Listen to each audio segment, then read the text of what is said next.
What do you think, Mark, who's a Rangers fan? First up, what's your feeling on that one today? Good evening, panel. I'm actually getting ready to go to my own birthday party tonight. Oh, happy birthday, Mark. I won't say what age, but this is not a good birthday present as an away supporter of Rangers. This, to me, is the death of the fan. An absolute shambles.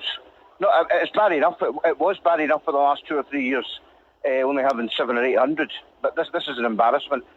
Best derby in the world. We can't have the opposite fans in.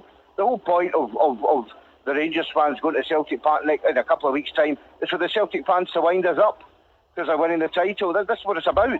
This is, honestly, it's actually, it's very, very embarrassing. It actually kills Scottish football because anywhere you go in the world, it's all about Rangers and Celtic. And not to have the opposite fans.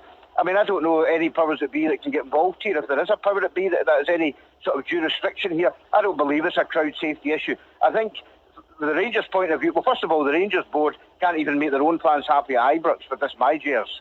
So I don't trust the Rangers board with anything to do with tickets. But I think this is, from a Rangers point of view, obviously they know Celtic are going to win the title.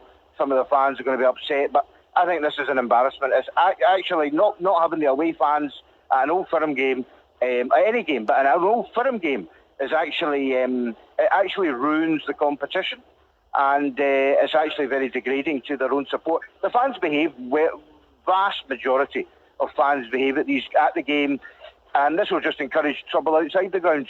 So I think it's a terrible decision, and it's the death of the fan.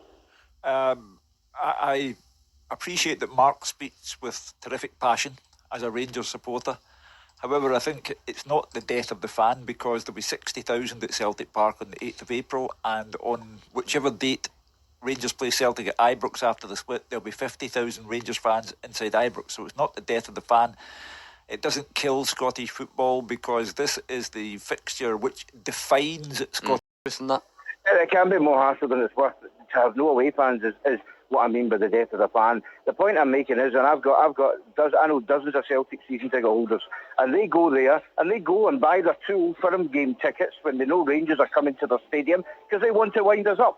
That's the whole point of the away support and supporting your team. And not to have an away base there at all is actually embarrassing for both clubs, for both board of directors. It's the biggest derby in the world.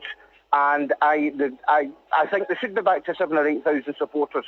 The actual reason this happened was 5 years ago, guys, actually, because at the Rangers, I remember Rangers board meeting when the new board came in, and the Rangers fans were complaining because during this time, Brendan Rodgers was winning everything, and Celtic were bringing 8,000 to Ibrox, and obviously Celtic were beating his hands down.